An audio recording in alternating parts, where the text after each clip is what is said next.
Hi friends, welcome to Cinema Explainer. ഇന്ന് നമ്മൾ നോക്കാൻ പോകുന്നത് രംഗോലി എന്ന മൂവിനെ കുറിച്ചിട്ടാണ്. മകൻ നന്നായി പഠിച്ചോട്ടെ എന്ന് വിചാരിച്ചുകൊണ്ട് തികച്ചു സാധാരണക്കാരനായ ഒരു അച്ഛൻ ഒരുപാട് പണം കടം വാങ്ങി ആ പൈസ കൊണ്ട് അവനെ CBSE സ്കൂളിൽ കൊണ്ട് ചേർക്കുവാണ്. എന്നാൽ എന്തൊരു പ്രത്യേക കാരണം കൊണ്ട് അവനോട് നിൽക്കാൻ ആഗ്രഹിക്കുന്നില്ല. അങ്ങനെ ആ കാരണം എന്താണ്? ഫൈനലി അവൻ ആഗ്രഹിച്ച രീതിയിൽ അവിടുത്തെ പഠനം അവന് ഉപേക്ഷിക്കാൻ കഴിഞ്ഞു. ഇങ്ങനെയുള്ള കാര്യങ്ങളെല്ലാം പറയുന്ന ഒരു നല്ല മൂവിയാണിത്. അപ്പൊ ഈ മൂവിന്റെ കഥ പൂർണ്ണമായിട്ട് മനസ്സിലാക്കണമെന്നുണ്ടെങ്കിൽ ഈ വീഡിയോ സ്കിപ്പാക്കാതെ കാണാൻ ശ്രമിക്കുക. സോ നമുക്കത് ഈ സമയം കളയാതെ നേരെ നമ്മുടെ മൂവിയിലേക്ക് പോവാം. മൂവിയുടെ സ്റ്റാർട്ടിങ്ങിൽ സത്യ എന്ന് പറയുന്ന നമ്മുടെ നായകനെ കാണിക്കുവാണ്. ഗവൺമെന്റ് സ്കൂളിൽ പഠിച്ചുകൊണ്ടിരിക്കുന്ന അവനിപ്പം അവന്റെ ഫ്രണ്ട്സിനോടൊപ്പം ഗ്രൗണ്ടിൽ ക്രിക്കറ്റ് കളിക്കുവാണ്. അങ്ങനെ ആ കളിക്കൊടുവില് എതിർ ടീമുമായിട്ട് നായകന്റെ ടീമിൽ ചെറിയ പ്രശ്നമാവുന്നു. അങ്ങനെ അതൊരു ഫൈറ്റിലേക്ക് എത്തുന്ന സമയം നായകനും ടീമും അവിടെ ഓടാൻ തുടങ്ങുന്നു. അങ്ങനെ ഓടിപ്പോകുന്ന അതേ സമയം തന്നെ വഴിയിൽ വെച്ച് നമ്മുടെ നായകൻ ഒരു സുന്ദരി പെണ്ണിനെ കാണുവാണ്. ഇപ്പൊ നായകനാണെങ്കിൽ കുറച്ചു നേരം കൂടി അവളെ നോക്കി നിൽക്കുന്നുണ്ട്. എന്നാൽ അവിടെ നിന്ന് തല്ലാൻ ഓടിക്കുന്നവരെ തല്ല് വാങ്ങേണ്ടി വരും. അതുകൊണ്ട് നായകൻ വീണ്ടും അവിടുന്ന് ഫ്രണ്ട്സിന്റെ കൂടെ ഓടുവാണ്. ഒരു ഘട്ടത്തിൽ ആ മറ്റേ ഗ്യാങ് നായകനെ ഫ്രണ്ട്സിനെയും ഒരു സ്ഥലത്ത് വെച്ച് ലോക്ക് ചെയ്യുന്നു. അങ്ങനെ അവർ രണ്ടു കൂട്ടരും തമ്മിൽ ആവുന്നു. അങ്ങനെ അവർ റോട്ടിൽ കിടന്ന് വഴക്കുണ്ടാക്കുന്ന കണ്ട് ഈ സമയം അവിടെ കുറച്ച് പോലീസുകാർ വരുവാണ്. അങ്ങനെ ഇപ്പൊ റോട്ടിൽ കിടന്ന് വഴക്കുണ്ടാക്കി അവരെ എല്ലാരെയും അങ്ങനെ പോലീസുകാർ പിടിച്ചോണ്ട് പോകുന്നു. അടുത്ത സീനിൽ നമ്മുടെ നായകന്റെ വീട്ടുകാർ ഈ കാര്യങ്ങളെല്ലാം അറിഞ്ഞ് അങ്ങനെ നേരെ സ്റ്റേഷനിലേക്ക് എത്തുവാണ്. നായകന് നല്ല തല്ല് കിട്ടി, അവന്റെ മുഖത്തൊക്കെ നല്ല പാടുകളൊക്കെ ഉണ്ട്. അങ്ങനെ ഇത് കാണുന്ന സമയത്ത് അവന്റെ ഫാമിലി ഒരുപാട് സങ്കടപ്പെടുന്നു. ഇവരെ പിടിച്ചോണ്ടുവന്ന പോലീസ് വലിയതാണെന്ന് വിചാരിച്ചുകൊണ്ട് ഈ സമയത്ത് നായകന്റെ അച്ഛൻ അതിനെ പറ്റി അവരോട് ചോദിക്കുവാണ്. ഇത് ഞങ്ങൾ വലിയതല്ല, നിങ്ങളുടെ പിള്ളേർ തന്നെ റോട്ടിൽ കിടന്ന് അടിയുണ്ടാക്കി അങ്ങനെ പരിക്ക് പറ്റിയതാണെന്ന് ഈ സമയത്ത് പോലീസുകാർ പറയുന്നു. ഇനി അവിടെ കിടന്ന് വാങ്ങണ്ടെന്ന് വിചാരിച്ചുകൊണ്ടാണ് എല്ലാങ്ങളെയും പിടിച്ചോണ്ട് ഞങ്ങൾ ഇവിടേക്ക് കൊണ്ടുവന്നത്. ഇപ്പൊ നിങ്ങൾ പാരന്റ്സിന്റെ കാര്യം അറിഞ്ഞു വന്നല്ലോ, സോ ഇനി കുഴപ്പമില്ല കൊണ്ടുപോകാൻ പറഞ്ഞ് അവരെ അങ്ങനെ പോലീസുകാർ വിടുവാണ്. അങ്ങനെ അച്ഛൻ അവരെയും കൂട്ടിക്കൊണ്ട് നേരെ വീട്ടിലേക്ക് എത്തുന്നു. റോട്ടിൽ കിടന്ന് അങ്ങനെ വഴക്കുണ്ടാക്കിയുണ്ട്. ഈ സമയത്ത് അവന്റെ അമ്മയാണെങ്കിൽ അവനെ കുറെ വഴക്ക് പറയുന്നു. ഈ സമയം അവന്റെ അച്ഛൻ അവരോട് പറയുകയാണ്, എല്ലാത്തിനും കുഴപ്പം അവൻ പഠിച്ചുകൊണ്ടിരിക്കുന്ന സ്കൂളാണ്. ഗവൺമെന്റ് സ്കൂൾ ആയതുകൊണ്ട് തന്നെ തരികിട കളിച്ച് നടക്കുന്ന ഒരുപാട് പിള്ളേരുണ്ട് അവിടെ. അവരുടെ കൂടത്തിൽ കൂടിയാണ് നമ്മുടെ മകൻ ഇങ്ങനെയായത്. ഇനി അവനെ അവിടെ വിട്ടാ അവൻ വഴി തെറ്റിപ്പോവും. അതുകൊണ്ട് നല്ലൊരു സ്കൂളിലാണ് ചേർക്കണം എന്ന് പറഞ്ഞ് അതിന് വേണ്ട കാര്യങ്ങളെല്ലാം ചെയ്യാൻ തുടങ്ങുന്നു. നല്ല സ്കൂളിലൊക്കെ അഡ്മിഷൻ എടുക്കണമെങ്കിൽ വലിയൊരു തുക കൈ വേണം. അങ്ങനെ ഇപ്പൊ അതിനായിട്ട് നായകന്റെ അച്ഛൻ അയാൾക്ക് പരിചയമുള്ള ഒരു പരിചയക്കാരുണ്ടായിരുന്നു, അയാളെടുത്ത് നിന്ന് ഈ കാര്യവും പറഞ്ഞ് കുറച്ച് പൈസ ചോദിക്കുന്നു. ഇടയ്ക്ക് ഇങ്ങനെ ആവശ്യം വരുമ്പോൾ നായകന്റെ അച്ഛൻ ഈ പലിശക്കാരന്റെ കയ്യിൽ നിന്ന് പൈസ വാങ്ങാറുള്ളതാണ്. കറക്റ്റ് ടൈമിൽ തന്നെ അതിന്റെ പലിശയും മുതലെല്ലാം തിരികെ അടയ്ക്കുന്നുണ്ട്. നായകന്റെ അച്ഛൻ അയാൾക്ക് വിശ്വാസമാണ്. സോ ഇപ്പൊ നായകന്റെ അച്ഛൻ വന്ന് ഈ കാര്യങ്ങളെല്ലാം പറഞ്ഞ് അങ്ങനെ പൈസ ചോദിക്കുമ്പോൾ അയാൾ ഒരു മടിയും കൂടാതെ ചോദിക്കുന്ന പൈസ എടുത്തു കൊടുക്കുന്നു. അങ്ങനെ ആ സീനോടെ കട്ടായി അടുത്ത ദിവസം സ്കൂളിലേക്ക് എത്തിയ നായകനെ കാണിക്കുന്നു. നായകന്റെ അച്ഛൻ അവനെ സ്കൂൾ മാറ്റാനുള്ള പരിപാടിയാണെന്നുള്ള കാര്യം നായകൻ അറിഞ്ഞിട്ടുണ്ട്. അതുകൊണ്ട് തന്നെ നായകൻ സ്കൂളിലെത്തി ഭയങ്കര മൂഡ് ഓഫ് ആയി ഇരിക്കുകയാണ്. ഫ്രണ്ട്സൊക്കെ ഈ സമയത്ത് എന്താ പറ്റിയെന്നൊക്കെ ചോദിക്കുന്നുണ്ടെങ്കിലും അവനൊരു അക്ഷരം മിണ്ടുന്നില്ല. അങ്ങനെ കുറച്ചു നേരം കഴിഞ്ഞ് നായകന്റെ അച്ഛൻ നായകന്റെ സ്കൂളിലേക്ക് വരുന്നു. എന്നിട്ട് ഇങ്ങനെ എച്ചമ്മിനോട് അവന്റെ TC വേണമെന്ന് പറയുന്നു. ഈ സമയം എച്ചമ്മ നായകന്റെ അച്ഛനോട് പറയുകയാണ്, ഈ സ്കൂളിൽ നന്നായിട്ട് പഠിക്കുന്ന ഒരു കുട്ടിയാണ് അവൻ. അടുത്തപോലെ ഇവിടുന്ന് +2 എഴുതുവാണെങ്കിൽ അവന് കിട്ടുന്ന മാർക്ക് ഞങ്ങളുടെ സ്കൂളിലെ അഭിമാനമായിരിക്കും. അങ്ങനെയുള്ള ഒരു കുട്ടീന്റെ TC ഇപ്പോൾ വാങ്ങിക്കൊണ്ട് പോകേണ്ട കാര്യം എന്താണ്? അതിന് മറ്റൊരു കാര്യമുണ്ട്. അതുകൊണ്ട് മാഡം എന്തായാലും ഞാൻ ചോദിച്ച പോലെ അവന്റെ TC ഇതാ. ഇങ്ങനെയെല്ലാം പറഞ്ഞ് നായകന്റെ അച്ഛൻ റിക്വസ്റ്റ് ചെയ്യുമ്പോൾ വേറെ നിവൃത്തിയില്ലാതെ അവര് TC കൊടുക്കുന്നു. അങ്ങനെ നായകനെ വിളിച്ചുകൊണ്ട് അച്ഛൻ അവിടുന്ന് പോകാൻ തുടങ്ങുവാണ്. അങ്ങനെ ഇപ്പോൾ ഒരുപാട് വിഷമത്തോടു കൂടി ബാഗെല്ലാം എടുത്ത് നായകൻ അവിടെ നിന്ന് ഇറങ്ങുവാണ്. ഇതെല്ലാം കാണുമ്പോൾ അവന്റെ ഫ്രണ്ട്സും അവന്റെ ടീച്ചേഴ്സ് എല്ലാം ഒരുപാട് സങ്കടപ്പെടുന്നു. അവിടുന്ന് നായകനെ കൂട്ടിക്കൊണ്ട് അച്ഛൻ നേരെ പോകുന്നത് അവിടുത്തെ ഏറ്റവും വലിയ ഒരു CBSE സ്കൂളിലേക്കായിരുന്നു. അങ്ങനെ പലിശക്കാരൻ്റെ അടുത്ത് കടം വാങ്ങിയ പൈസയും കൊടുത്ത് അവനെ ആ സ്കൂളിൽ ചേർക്കുവാണ് അയാൾ. അങ്ങനെ അത് കഴിഞ്ഞ് അവിടുന്ന് തിരികെ പോകുന്ന സമയം നായകൻ അച്ഛനോട് പറയുന്നുണ്ട്, അച്ഛൻ എനിക്ക് എന്റെ പഴയ സ്കൂൾ തന്നെ മതി, ഇവിടെ ഒന്നും എനിക്ക് ശരിയാവില്ല എന്ന്. അതൊക്കെ നീ ആ സ്കൂളിൽ പോയി കുറച്ച് ദിവസം കഴിയുമ്പോഴേക്കും അങ്ങ് മാറിക്കോളും. നിന്റെ ഫ്യൂച്ചറിന് നല്ലത് അത് തന്നെയാ. ഇനി ആ തരിയുടെ പിള്ളേരുടെ കൂടെ കളിച്ചു നടന്ന നീ ഒന്നും ആവാൻ പോകുന്നില്ല എന്ന് പറഞ്ഞ് അവന്റെ അച്ഛൻ ആ ഒരു രീതിയിൽ അവനെ കൺവിൻസ് ചെയ്യുന്നു. അങ്ങനെ അടുത്ത ദിവസം പുതിയ യൂണിഫോം എല്ലാം ഇടിച്ച് അവന്റെ ഫാമിലി ആ പുതിയ സ്കൂളിലേക്ക് അവനെ പറഞ്ഞു വിടുവാണ്. മനസ്സില്ലാ മനസ്സോടെയാണ് നായകൻ അവിടേക്ക് പോകുന്നത്. അങ്ങനെ ഇപ്പൊ ക്ലാസ്സിലെത്തിയ നായകൻ അവിടെയുള്ള ചില ബോയ്സിനോടെല്ലാം കമ്പനിയാവുന്നു. അങ്ങനെ ക്ലാസ് ടീച്ചർ നായകനോട് നീ ഇവിടെ ഇരുന്നോളാൻ പറഞ്ഞ് അവനൊരു സീറ്റും കൊടുക്കുവാണ്. അങ്ങനെ അവന്റെ തൊട്ടടുത്തിരിക്കുന്ന പയ്യനുമായിട്ട് നായകൻ നല്ല കമ്പനിയാവുന്നു. ഇതേ സമയം ക്ലാസ്സിലേക്ക് ഗൗതം എന്ന് പറയുന്ന ഒരു പയ്യനും അവന്റെ ഗ്യാങ്ങും വരുന്നു. അങ്ങനെ ഇപ്പൊ വന്ന ഉടനെ തന്നെ നീ ഏതടാ, ഇത് എന്റെ സ്ഥലമാ, നീ മാറി പുറകിലേക്ക് അങ്ങനെ പോയിരിക്കാൻ ഗൗതം അവനോട് പറയുന്നു. എന്നെ ടീച്ചർ ഇവിടെ ഇരുത്തിയത്, അതുകൊണ്ട് ഞാൻ മാറില്ല എന്ന് ഈ സമയത്ത് നായകൻ അവനോട് പറയുകയാണ്. ഇത് കേട്ട ഗൗതമിന് ആകെ ദേഷ്യം വരുന്നു. അങ്ങനെ അവൻ ദേഷ്യത്തോടുകൂടി പുറകെ പോയിരിക്കുകയാണ്. ഗൗതം അവിടെ തന്നെ ഇരിക്കണമെന്ന് പറയാൻ ഒരു കാരണമുണ്ട്. കാരണം ഇപ്പൊ നായകൻ ഇരിക്കുന്ന സീറ്റിലിരുന്ന തൊട്ടപ്പുറത്തെ സൈഡിലെ മുമ്പത്തെ ബെഞ്ചിലിരിക്കുന്ന പാർവതി എന്ന് പറയുന്ന ഒരു പെണ്ണിനെ കറക്റ്റ് ആയിട്ട് സൈറ്റ് അടിക്കാൻ പറ്റും. ആ പാർവതിനെ ഗൗതം വൺ സൈഡ് ആയിട്ട് പ്രണയിക്കുന്നുണ്ട്. അങ്ങനെ ഇപ്പൊ അവിടെ ഇരിക്കുന്ന നമ്മുടെ നായകനാണെങ്കിൽ ജസ്റ്റ് ഒന്ന് തിരിയുന്ന സമയം ഇപ്പൊ ആ പെണ്ണിനെ ശ്രദ്ധിക്കുന്നു, അതായത് പാർവതിനെ. ഇപ്പോഴാണ് നായകന് പെട്ടെന്ന് കണക്ട് ആവുന്നത്. ഈ പെണ്ണ് ആരാന്ന് നോക്കിയിട്ടുണ്ടെങ്കിൽ അന്ന് ഫ്രണ്ട്സ് തല്ലാൻ വേണ്ടി ഓടിച്ചപ്പോ നായകൻ അങ്ങനെ റോഡിലൂടെ ഓടി വരുമ്പോൾ ഒരു പെണ്ണിനെ കണ്ട് അവളെ 2-3 സെക്കൻഡ് നായകൻ അങ്ങനെ നോക്കി നിൽക്കുന്നുണ്ടായിരുന്നല്ലോ. ആ പെണ്ണായിരുന്നു ഇത്. അവളെ കണ്ടപ്പോ തന്നെ നായകൻ ഇഷ്ടമായെന്നും പറയുന്നുണ്ടായിരുന്നല്ലോ. അങ്ങനെ ഇപ്പൊ ഇതാ പെണ്ണാണെന്നുള്ള കാര്യം നായകൻ അങ്ങനെ മനസ്സിലാവുന്നു. അങ്ങനെ ആ സീനോട് കട്ടായിട്ട് ഇന്റർവെല്ലിന്റെ സമയത്ത് ഗൗതവും അവന്റെ ഫ്രണ്ട്സും കൂടി ഗ്രൗണ്ടിൽ വെച്ച് നായകനെ വളയുന്നു. എന്ത് ധൈര്യം ഉണ്ടായിട്ടാടാ ഇന്ന് വന്ന് നീ എന്റെ സീറ്റിൽ കയറിയിരുന്നേ, മര്യാദയ്ക്ക് അവിടെ നിന്ന് മാറിയില്ലെങ്കിൽ നിന്നെ ഞങ്ങൾ എടുത്തിട്ട് ചവിട്ടി കൂട്ടുന്നൊക്കെ ഗൗതം ഇപ്പൊ അവനെ വരട്ടി പറയുവാണ്. ഒന്ന് പോടാന്നും പറഞ്ഞ് നായകൻ ഈ സമയത്ത് അവിടുന്ന് നേരെ ടോയ്ലറ്റിലേക്ക് വരുന്നു. ഈ സമയം ദേഷ്യം കൊണ്ട് അവന്മാര് നേരെ നായകന്റെ പുറകെ അവിടേക്ക് കയറി വന്ന് അവനെ അവിടെ വെച്ച് അങ്ങനെ ഗൗതം അവന്റെ ഫ്രണ്ട്സും കൂടി കൂട്ടം കൂടി തല്ലുന്നു. ഈ ഒരു ദേഷ്യം കൊണ്ട് നായകൻ ഈ സമയത്ത് അവനോട് പറയുകയാണ്, നിന്റെ സീറ്റിലൊന്നും ഇരുന്ന് പോയോണ്ടല്ലേ നീ ഇപ്പൊ എന്നെ ഇവിടെ വെച്ച് തല്ലിയത്, ഇനി ഞാൻ അവിടെ തന്നെ ഇരിക്കും, നീ ചെയ്യാൻ പറ്റുന്ന ചെയ്തോ. ഇങ്ങനെ പറഞ്ഞ് അവിടെ ഇറങ്ങി പോവുകയാണ്. അടുത്ത സീനിൽ നായകന്റെ അച്ഛനെ കാണിക്കുന്നു. തുണിയെല്ലാം കഴുകി ഉണക്കി അതെല്ലാം അയൺ ചെയ്ത് കൊടുക്കുന്ന ജോലിയായിരുന്നു നായകന്റെ അച്ഛൻ്റെത്. നായകന്റെ അച്ഛൻ മാത്രമല്ല മാത്രമല്ല വീട്ടിലെ ബുദ്ധിമുട്ടുമുണ്ട്. അമ്മയും അവന്റെ ചേച്ചിയും അച്ഛന്റെ ഈ ജോലിയിൽ അയാളെ സഹായിക്കാറുണ്ടായിരുന്നു. അങ്ങനെ ഇപ്പൊ അച്ഛൻ അതേപോലെയുള്ള ജോലികളെല്ലാം ചെയ്തുകൊണ്ടിരിക്കുന്ന സമയം അവിടെയുള്ള ബാക്കി കുറച്ച് വർക്കേഴ്സ് നീ ഇങ്ങനെ നിന്റെ മകനെ വലിയൊരു സ്കൂളിൽ ചേർത്തുനിന്ന് കേട്ടല്ലോ, അതിനൊക്കെ വലിയൊരു തുക ചെലവ് വരില്ലേ എന്നൊക്കെ ചോദിക്കുവാണ്. പിള്ളേർക്ക് വേണ്ടിയല്ലേ നമ്മളൊക്കെ ജീവിക്കുന്നത്, അവര് നന്നായിട്ട് പഠിക്കട്ടെ, അതിനെ കുറച്ച് കൂടുതൽ അധ്വാനിക്കണമെന്നുള്ളൂ, അതിന് ഞാൻ ഓക്കെ ആണെന്നൊക്കെ പറയുന്നു. അങ്ങനെ ആ സീനോടെ കട്ടായിട്ട് അടുത്ത ദിവസം നായകൻ ഇപ്പൊ ഇന്നലെ ഇരുന്ന അതേ സീരിയൽ തന്നെ വന്നിരിക്കുകയാണ്. അവനിപ്പോ പാർവതിനെ ഇടയ്ക്കിടയ്ക്ക് അങ്ങനെ നോക്കുന്നുണ്ട്. ഒരു ഘട്ടത്തിൽ അവൾ ഈ കാര്യം ശ്രദ്ധിക്കുവാണ്. അങ്ങനെ ഇപ്പൊ അവളും അവനും തിരിഞ്ഞു നോക്കി ഒന്ന് ചിരിക്കുവാണ്. അങ്ങനെ നായകൻ അവളെ നോക്കിക്കൊണ്ടിരിക്കുന്നത് ഗതികേടിന് ഈ സമയം ഗൗതമിന്റെ ഒരു ഫ്രണ്ട് കാണുന്നു. അങ്ങനെ ഇത് അവനെ അറിയിക്കുവാണ്. ഇതറിഞ്ഞ ഗൗതം വെറുതെ ഇരിക്കുവോ. ഇന്റർവെല്ലിന്റെ സമയത്ത് ഇന്നലെ ഉണ്ടാക്കിയ പോലെ തന്നെ അവനോട് വഴക്കുണ്ടാക്കാൻ വേണ്ടി ആ ഗൗതവും ഗ്യാങ്ങും ഇപ്പൊ അവന്റെ അടുത്തേക്ക് വരുവാണ്. എന്നാൽ ഈ സമയം ഇത് കണ്ടുകൊണ്ട് അവിടേക്ക് അവരുടെ PT ടീച്ചർ വരുന്നു. അങ്ങനെ എന്താണ് അവിടെ പരിപാടി, മര്യാദയ്ക്ക് ക്ലാസ്സിൽ പോടാന്നും പറഞ്ഞ് അയാൾ അവരെ എല്ലാവരും ഓടിച്ചു വിടുവാണ്. നായകനോട് ഇപ്പോൾ ഭയങ്കര ദേഷ്യമാവുന്ന ഗൗതവും അവന്റെ ഗ്യാങ്ങും അന്ന് മുതൽ അവനെ ലോക്കലിൽ നിന്ന് വിളിച്ചു കളിയാക്കാൻ തുടങ്ങുന്നു. ഒരു ദിവസം രാത്രി നമ്മുടെ നായകൻ ഈ കാര്യങ്ങളെല്ലാം അവന്റെ അച്ഛനോട് പറയുവാണ്. പണക്കാരുടെ വീട്ടിൽ ജനിച്ച അവർക്ക് അങ്ങനെയൊക്കെ പറഞ്ഞ് നമ്മളെപ്പോലുള്ള പാവങ്ങളെ കളിയാക്കാം. അവരുടെ ഇതുപോലുള്ള കളിയാക്കലുകൾ എന്നും കേൾക്കാതിരിക്കാൻ വേണ്ടിയാണ് നിന്നെ നല്ല സ്കൂളിൽ വിട്ട് നല്ല രീതിയിൽ ഞാൻ പഠിപ്പിക്കുന്നത്. അതിലൂടെ നീ വലിയൊരാളായി വരണം. അങ്ങനെയാണെങ്കിൽ നിന്നെ കളിയാക്കുന്നവരുടെ മുമ്പിൽ നിനക്ക് തല ഉയർത്തി നിൽക്കാൻ കഴിയും. ഇങ്ങനെ ഈ കാര്യങ്ങളെല്ലാം പറഞ്ഞ് അവന്റെ ആ സാഡ്നെസ് എല്ലാം മാറ്റിയെടുക്കുന്നു. അവനെ മോട്ടിവേറ്റ് ചെയ്യുന്നു. ഇത്ര നാളെ നായകൻ പഠിച്ചുകൊണ്ടിരുന്ന ആ ഗവൺമെന്റ് സ്കൂളിൽ നായകനൊരു നല്ല വിദ്യാർത്ഥിയാണെന്ന് പറയുന്നുണ്ടായിരുന്നല്ലോ, അതായത് പഠിക്കാനൊക്കെ മിടുക്കനായ ഒരു വിദ്യാർത്ഥി. എന്നാൽ ഇപ്പൊ ഈ ഇംഗ്ലീഷ് മീഡിയം സ്കൂളിലേക്ക്, അതായത് ഈ CBSE സ്കൂളിലേക്ക് എത്തിയതിനു ശേഷം ആ ഒരു രീതിക്കൊക്കെ ക്ലാസ് മനസ്സിലാക്കാനോ നന്നായിട്ട് പഠിക്കാനോ നായകന് കഴിയുന്നില്ല. അതുകൊണ്ട് തന്നെ ഒട്ടുമിക്ക സബ്ജക്റ്റിനും അവൻ തോറ്റു പോവുകയാണ്. അതുകൊണ്ട് തന്നെ ആ ടീച്ചേഴ്സ് എല്ലാം അവനെ കുറെ വഴക്ക് പറയുന്നു. അങ്ങനെ അവൻ അതിന്റെ പേരിൽ കുട്ടികളുടെ മുമ്പിൽ നാണം കെടുമ്പോൾ അവനോട് ഭയങ്കര റിവഞ്ചുള്ള ആ ഗൗതവും ഗ്യാങ്ങും അവനെ കളിയാക്കുകയൊക്കെ ചെയ്യുന്നു. എന്നാൽ ലാംഗ്വേജ് ക്ലാസ്സിൽ തമിഴ് സബ്ജക്റ്റിൽ നമ്മുടെ നായകൻ നന്നായി പെർഫോം ചെയ്യുന്നു. അങ്ങനെ തമിഴ് പഠിപ്പിക്കുന്ന സാറിന്റെ ഫേവറേറ്റ് സ്റ്റുഡന്റ് ആയി നായകൻ മാറുവാണ്. അങ്ങനെ ദിവസങ്ങൾ കടന്നു പോകുന്നു. ഇപ്പൊ ക്ലാസ്മേറ്റ് ആയ പാർവതിനോട് നായകൻ ഉള്ളിനുള്ളിൽ ഒരുപാട് ഇഷ്ടമുണ്ട്. അങ്ങനെ വീക്കെൻഡിലൊക്കെ നായകൻ അവനുമായിട്ട് പെട്ടെന്ന് കമ്പനിയായ ആ ക്ലാസ്സിലുള്ള അവന്റെ ഫ്രണ്ടില്ലേ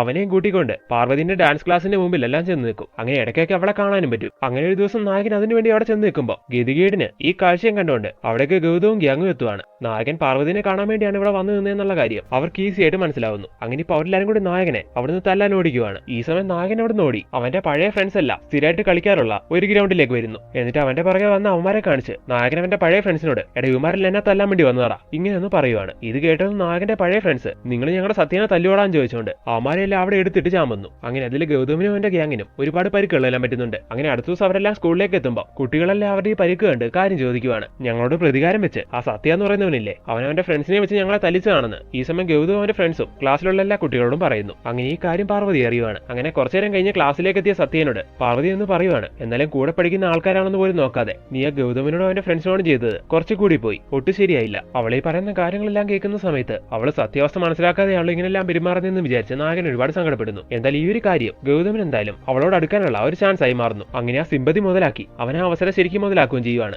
അങ്ങനെ ഒരു ഘട്ടത്തില് അവളുമായിട്ട് നല്ല ഫ്രണ്ട്ഷിപ്പായ ഗൗതം അവന്റെ ഉള്ളിലുള്ള ഇഷ്ടം അവളോട് തുറന്നു പറയാമെന്ന് വിചാരിച്ച് വൈകുന്നേരം ക്ലാസ് വിട്ടപ്പോ എനിക്ക് നിന്നോട് ഒരു കാര്യം പറയാനുണ്ടെന്നും പറഞ്ഞുകൊണ്ട് അവളെ പിടിച്ചു നിർത്തി അങ്ങനെ ഈ കാര്യം പറയുന്നു. നോക്ക് ഗൗതം, ഞാൻ നിന്നെ നല്ലൊരു ഫ്രണ്ട് ആയിട്ട് മാത്രമേ കണ്ടിട്ടുള്ളൂ. സോ നീ പറയുന്ന പോലത്തെ ഒരു ഇഷ്ടം എനിക്ക് നിന്നോട് ഇല്ലാന്നും പറഞ്ഞ് അങ്ങനെ അവൾ അവിടെ നിന്ന് പോവുകയാണ്. അടുത്ത സീനിൽ നമ്മുടെ നായകൻ അവന്റെ അച്ഛനെയും കാണിക്കുവാണ്. സ്കൂൾ ലൈഫ് ഒക്കെ ഭയങ്കര ബോറിംഗ് ആയതുകൊണ്ട് അതുപോലെ ഈ സ്കൂളിൽ അവന് ശരിക്കും പഠിക്കാൻ വേണ്ടി അതിനുള്ള എമൗണ്ട് അറേഞ്ച് ചെയ്യാൻ വേണ്ടി അച്ഛൻ ഒരുപാട് ബുദ്ധിമുട്ടുന്നതും കണ്ടിട്ട് അവനിപ്പോ അച്ഛനോട് പറയുവാണ് ഞാൻ എന്റെ പഴയ സ്കൂളിലേക്ക് തന്നെ മാറിക്കോളാന്ന്. മോനെ ഞാൻ നിന്നോട് പറഞ്ഞില്ലേ നീ അച്ഛന്റെ ബുദ്ധിമുട്ടിനെ പറ്റിയോ അല്ലെങ്കിൽ പഴയ സ്കൂളിനെ പറ്റിയോ ഒന്നും ആലോചിക്കണ്ട, നന്നായിട്ട് പഠിക്കണം, അത് എന്നെ കൊണ്ട് ചെയ്യാൻ പറ്റുന്നതെല്ലാം ഞാൻ ചെയ്തു തരും, പഠിക്കാന്നുള്ള കാര്യം മാത്രം നീ ചെയ്താൽ മതി എന്ന് അവനോട് അച്ഛൻ വീണ്ടും പറയുന്നു. അങ്ങനെ ആ സീനോടെ കട്ടായി അടുത്ത ദിവസം ആ CBSE സ്കൂളിന്റെ ടോയ്ലറ്റ് കാണിക്കുവാണ്. ഇപ്പൊ അവിടെയുള്ള കുട്ടികളെല്ലാം ടോയ്ലറ്റിന്റെ ചുമരിൽ എന്തോ എഴുതി വെച്ചിരിക്കുന്നതായിട്ട് കണ്ടിട്ട് അത് നോക്കി അങ്ങനെ നിൽക്കുവാണ്. സംഭവം എന്താ നോക്കിയിട്ടുണ്ടെങ്കിൽ ഐ ലവ് യു പാർവതി എന്ന് സത്യം എഴുതി വെക്കുന്ന രീതിയിൽ ആരും അവിടെ എഴുതി വെച്ചിരിക്കുവാണ്. ആരോ ഒന്നുമല്ല ഗൗതം അവന്റെ ഗ്യാങ് ചെയ്ത കാര്യമാണിത്. നായകന് പറഞ്ഞിട്ട് കൂടിയില്ല. എന്തായാലും ഇപ്പൊ ഈ കാര്യം പാർവതി അറിയുന്നുണ്ട്. അങ്ങനെ പാർവതി വന്ന് ഈ കാര്യം കണ്ട് ആകെ സങ്കടപ്പെടുന്നു. ഇതേ സമയം തന്നെ കൂടെ വെക്കുന്ന പിള്ളേര് അവളെ കളിയാക്കുകയും ചെയ്യുവാണ്. ഈ സമയം ആ ഒരു ദേഷ്യത്തിന്റെ പുറത്ത്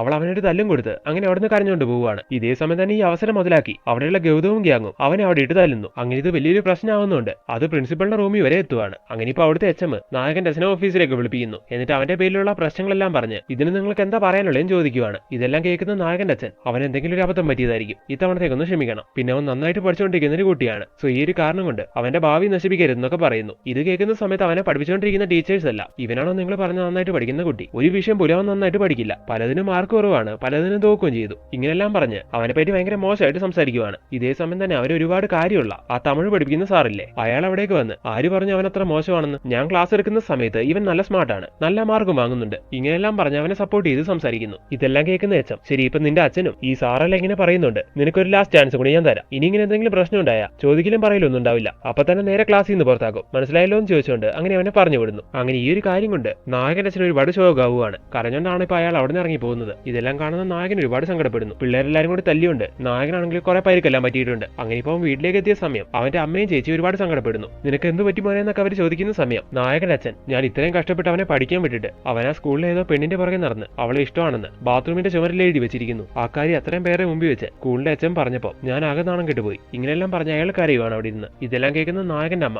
അച്ഛൻ പറയുന്നത് ശരിയാണോടാ, നീ അങ്ങനെ ചെയ്തോ എന്നൊക്കെ ചോദിക്കുന്നു. ഈ സമയം ഫ്രസ്ട്രേഷന്റെ പുറത്ത് അമ്മ, എനിക്ക് ആ പെണ്ണിനെ ഇഷ്ടമാണ് എന്ന് വിചാരിച്ച് ബാത്റൂമിൽ ആ കാര്യങ്ങളൊക്കെ എഴുതി വെച്ചത് ഞാനല്ല, ഇങ്ങനെ പറഞ്ഞ് അവിടെ നിന്ന് എഴുന്നേറ്റ് പോകുന്നു. അവനിപ്പോ പറഞ്ഞ കാര്യങ്ങളെല്ലാം കേട്ട് അവന്റെ ഫാമിലി മുഴുവൻ ആകെ എന്തോ പോലെ ആവുകയാണ്. അങ്ങനെ അന്ന് നടന്ന ഒരു സംഭവത്തിന് ശേഷം പിന്നീട് സ്കൂളിലേക്ക് എത്തുന്ന സത്യയാണെങ്കിൽ അധികം ആരോടൊന്നും മിണ്ടാതെ ഒറ്റയ്ക്ക് അവന്റെ കാര്യം നോക്കി അങ്ങനെ വളരെ നോർമലായിട്ട് അങ്ങനെ ദിവസങ്ങൾ കഴിച്ചു വിടുന്നു. ആ സംഭവം കഴിഞ്ഞ് ഇത്രയും ദിവസമായിട്ടും പാർവതി സ്കൂളിലേക്ക് വന്നിട്ടില്ല. അന്ന് സംഭവിച്ച ആ കാര്യങ്ങളുടെ നാണക്കേടുകൊണ്ടായിരിക്കുമെന്ന് നായകനെ ഈ സമയത്ത് മനസ്സിലാവുന്നുണ്ട്. ആ ഒരു കാര്യം ആലോചിക്കുമ്പോൾ നായകന് വിഷമം തോന്നുന്നു. ഇതേസമയം മകനെ സ്കൂളിൽ ചേർക്കാൻ വേണ്ടി നായകന്റെ അച്ഛൻ കടം വാങ്ങിയ പൈസയൊക്കെ ഉണ്ടല്ലോ, അതിലൊരു ചെറിയ പോർഷനൊക്കെ അയാളെ കഷ്ടപ്പെട്ടുണ്ടാക്കി ആ പലിശക്കാരന് തിരികെ കൊടുക്കുവാണ്. ഈ സമയം പലിശക്കാരൻ പറയുന്നുണ്ട്, എടോ താൻ എന്തിനെ കഷ്ടപ്പെടുന്നത്, തന്റെ മകന് പഠിക്കാനുള്ള കഴിവുണ്ടെങ്കിൽ ഗവൺമെന്റ് സ്കൂൾ ആണെങ്കിലും കുഴപ്പമില്ല, അവൻ അങ്ങ് പഠിച്ചോളും, അല്ലെങ്കിൽ അതിന് പണക്കാരുടെ മക്കൾ പഠിക്കുന്ന CBSE സ്കൂൾ വേണമെന്നൊന്നുമില്ല എന്നൊക്കെ പറയുന്നു. ഇത് കേൾക്കുന്ന നായകന്റെ അച്ഛൻ, നിങ്ങൾ എനിക്ക് പണം തന്നു സഹായിച്ചു എന്നുള്ള കാര്യം സത്യം തന്നെ, അതിന്റെ പേരിൽ ഇതുപോലുള്ള കാര്യങ്ങളിൽ പ്രത്യേകിച്ച് എന്റെ മകന്റെ പഠിത്തത്തില് ഇങ്ങനെയൊന്നും പറയാൻ നിൽക്കണ്ടെന്നും പറഞ്ഞ് അങ്ങനെ അവിടെ നിന്ന് ഇറങ്ങിപ്പോയിരുന്നു. അങ്ങനെ ആ സീനോടെ കട്ടായ അടുത്ത ദിവസം ഇപ്പൊ പാർവതി സ്കൂളിലേക്ക് അങ്ങനെ തിരികെ എത്തുവാണ്. ഓൾറെഡി പറഞ്ഞായിരുന്നല്ലോ ആ സംഭവത്തിന് ശേഷം ഇത്രയും ദിവസവും അവൾ വന്നിട്ടില്ലായിരുന്നു എന്ന്. അങ്ങനെ ഇപ്പോൾ അവൾ വന്ന കണ്ടിട്ട് അന്ന് ശരിക്കും നടന്ന കാര്യങ്ങൾ അവളെ പറഞ്ഞ് മനസ്സിലാക്കാന്ന് വിചാരിച്ചോണ്ട് നായകൻ ഇപ്പൊ അവളുടെ അടുത്തേക്ക് എന്നിട്ട് അതിനെപ്പറ്റി സംസാരിക്കാൻ തുടങ്ങുന്നു. എന്നാൽ അവളാണെങ്കിൽ അതിനൊന്നും ചെവി കൊടുക്കുന്നില്ല. ഇതേ സമയം തന്നെ ക്ലാസ്സിൽ ഇരുന്നുകൊണ്ട് ഈ കാര്യങ്ങളെല്ലാം കാണുന്ന ഗൗതവും ഗ്യാങ്ങും അതിന്റെ പേരിൽ വീണ്ടും നായകനെ തല്ലാൻ തുടങ്ങുന്നു. അപ്പോഴേക്കും ക്ലാസ് ടീച്ചർ ഇത് കണ്ടു വരുന്നുണ്ട് വലിയ പ്രശ്നമാവാത്ത രീതിയിൽ അത് ഒഴിഞ്ഞു പോവുകയാണ്. അങ്ങനെ ഇരിക്കുന്ന സമയത്ത് ഗൗതവും അവന്റെ കൂട്ടത്തിലുള്ള ഒരു ചെക്കനും എന്തോ കാര്യം പറഞ്ഞുകൊണ്ട് വഴക്കാവുന്നു. ആ വഴക്കിനൊടുവിൽ അന്ന് നായകൻ എഴുതിയ രീതിയിൽ ഐ ലവ് യു പാർവതി എന്ന് അവന് പണി കൊടുക്കാൻ വേണ്ടി നീ എഴുതി വെച്ച കാര്യം ഞാൻ എല്ലാവരും അറിയിക്കുമെന്ന് ആ ചെക്കൻ പറഞ്ഞു പോകുന്നു. അങ്ങനെ ഇത് ക്ലാസ്സിലെ പലരും പറഞ്ഞ് അങ്ങനെ അത് പാർവതിന്റെ ചെവിയിലെത്തിക്കുകയാണ്. അതേപോലെ തന്നെ ഈ കാര്യം നായകന് പറയുന്നു. ഏകദേശം ഈ കാര്യങ്ങളെല്ലാം നായകൻ ഉറപ്പായിരുന്നു. എന്നാൽ ഒരു എവിഡൻസ് ഇല്ലാത്തതുകൊണ്ട് നായകൻ അടങ്ങിയിരിക്കുമായിരുന്നു. എന്തായാലും ഇപ്പൊ ഈ കാര്യം അറിഞ്ഞ നായകൻ നേരെ ഗൗതമിന്റെ അടുത്തേക്ക് എത്തി അവനെ എടുത്തിട്ട് ചാമ്പുന്നു. ഇനിയൊരു പ്രശ്നം നടന്ന നായകനെ സ്കൂളിൽ നിന്ന് പുറത്താക്കുമെന്നാണല്ലോ എച്ചം പറഞ്ഞിരുന്നത്. അതുകൊണ്ട് തന്നെ ഈ കാര്യം അറിഞ്ഞ് നായകന് ഇഷ്ടമുള്ള ആ തമിഴ് പഠിപ്പിക്കുന്ന സാർ അവിടെ ഓടിയെത്തി നായകനെ അതിൽ നിന്ന് പിടിച്ചു മാറ്റുന്നു. ഈ സമയം നടന്ന കാര്യങ്ങളെ പറ്റിയെല്ലാം പറഞ്ഞ് നായകൻ സാറിനെ കേട്ട് പിടിച്ചു കരയുവാണ്. എന്തായാലും ഇപ്പൊ ഈ കാര്യങ്ങളെല്ലാം പാർവതി അറിഞ്ഞുകൊണ്ട് അവൾക്ക് ഇത്രയും ദിവസവും നായകനോടുണ്ടായിരുന്ന ആ ദേഷ്യം എല്ലാം മാറുവാണ്. അങ്ങനെ ക്ലാസ്സിലിരിക്കുന്ന സമയത്ത് അവൾ ഇടയ്ക്കിടയ്ക്ക് നായകനെ തിരിഞ്ഞു നോക്കുന്നു. ഇത് നായകൻ ശ്രദ്ധിക്കുന്നുണ്ടെങ്കിലും അവൻ വലിയ മൈൻഡ് ആക്കുന്നില്ല. അങ്ങനെ ഇരിക്കുന്ന അതേ സമയം തന്നെ പഠിത്തത്തിൽ കുറച്ച് പുറകിലോട്ടായ നമ്മുടെ നായകനെ ഒന്ന് മോട്ടിവേറ്റ് ചെയ്യാൻ വേണ്ടി അവന്റെ ആ തമിഴ് സാർ ഒരുപാട് ശ്രമിക്കുകയാണ്. അങ്ങനെ ആ സീനോട് കട്ടായിട്ട് അടുത്ത ദിവസം നായകന്റെ അച്ഛൻ ആ പൈസ എല്ലാം കടം വാങ്ങിയ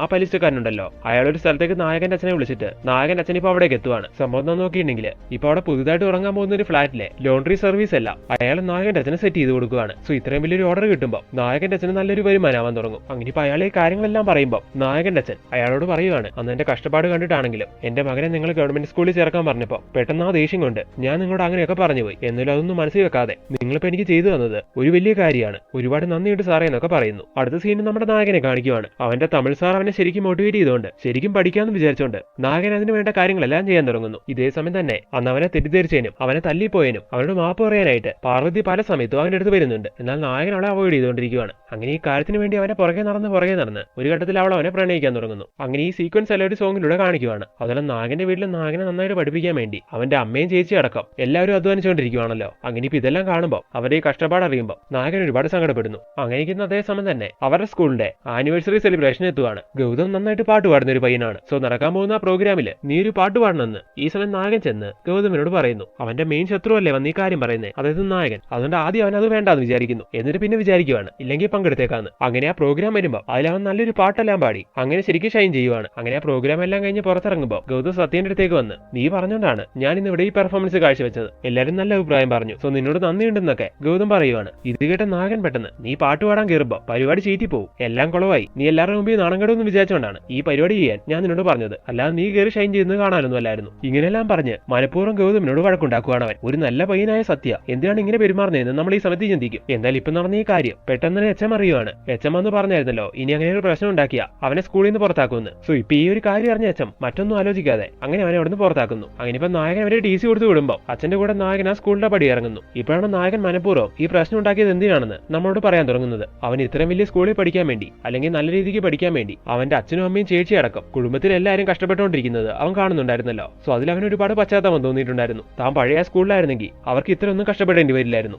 അങ്ങനെ ആ ചിന്തകളെല്ലാം മനസ്സിൽ കടന്നുകൂടിയ നമ്മുടെ നായകൻ ഈ സ്കൂളിൽ നിന്ന് മനഃപൂർവ്വം പുറത്താവാൻ വേണ്ടിയാണ് അങ്ങനെ ഗൗതവുമായിട്ട് പ്രശ്നം ഉണ്ടാക്കിയത്. അങ്ങനെ ഇപ്പൊ എന്തായാലും TC വാങ്ങി അച്ഛൻ്റെ കൂടെ അവൻ വീട്ടിലേക്ക് പോകുന്ന സമയം ഞാൻ എന്തിനുവേണ്ടി വഴക്കുണ്ടാക്കിയെന്ന് അച്ഛൻ ചോദിക്കുന്നില്ലേ എന്ന് നായകൻ ഇപ്പൊ അച്ഛനോട് ചോദിക്കുകയാണ്. ഈ സമയം അച്ഛൻ പറയുക പറയുകയാണ്, എനിക്കതറിയണ്ട മോനെ, നിന്റെ ആഗ്രഹം ആ പഴയ സ്കൂളിൽ പഠിക്കാനാണെങ്കിൽ നീ അവിടെ തന്നെ പഠിക്കുക, പഴയ പോലെ നന്നായിട്ട് പഠിക്കുക. ഇങ്ങനെയും പറഞ്ഞ അടുത്ത സീനിൽ അവനെ ആ പഴയ സ്കൂളിലേക്ക് വീണ്ടും കൊണ്ട് ചേർക്കുവാണ്. അങ്ങനെ അവൻ തിരികെ വന്നത് കണ്ട് അവന്റെ ഫ്രണ്ട്സ് എല്ലാം ഒരുപാട് സന്തോഷിക്കുന്നു. ഇതെല്ലാം കാണുന്ന സമയത്ത് അവന്റെ അച്ഛനും അമ്മയും ഒരുപാട് സന്തോഷിക്കുകയാണ്. ഇപ്പോഴാണ് അവൻ കറക്റ്റ് സ്ഥലത്തേക്ക് എത്തിയെന്നും പറഞ്ഞ് അവന്റെ അമ്മേനെയും കൂട്ടിക്കൊണ്ട് അച്ഛൻ അവിടുന്ന് പോകുന്നതായിട്ട് കാണിക്കുന്നു. അങ്ങനെ ആ പഴയ ലോകത്തിലേക്ക് തിരികെ എത്തിയ നായകൻ മനസ്സുകൊണ്ട് ഒരുപാട് സന്തോഷിക്കുന്നതായിട്ട് കാണിച്ചുകൊണ്ട് അങ്ങനെ മൂവി അവസാനിപ്പിക്കുന്നു. സോ ഫ്രണ്ട്സ്, ഈ മൂവി എങ്ങനെ ഉണ്ടായിരുന്നു? വളരെ നല്ലൊരു മൂവി ആയിട്ട് എനിക്കിത് ഫീൽ ചെയ്തു. ഈ മൂവി കണ്ട നിങ്ങളിൽ പലർക്കും നിങ്ങളുടെ പഴയ സ്കൂൾ ലൈഫിലേക്കല്ല ഇത് കണക്ട് ആയിട്ടുണ്ടാവും. എനിക്കെന്തായാലും പേഴ്സണലി നല്ല രീതിക്ക് കണക്ട് ആയി. എന്തായാലും അധികമൊന്നും ഞാൻ പറയുന്നില്ല. നിങ്ങൾക്ക് അതേപോലെ പറയാൻ എന്തെങ്കിലും കഥകളുണ്ടെങ്കിൽ ഷെയർ ചെയ്യാൻ പറ്റുമെങ്കിൽ അത് കമന്റ് ബോക്സിൽ ഷെയർ ചെയ്യുക. അപ്പോൾ എന്തായാലും ഈ വീഡിയോ അതിനിപ്പോൾ ചെയ്യുവാണ്. So thank you everyone for watching this video.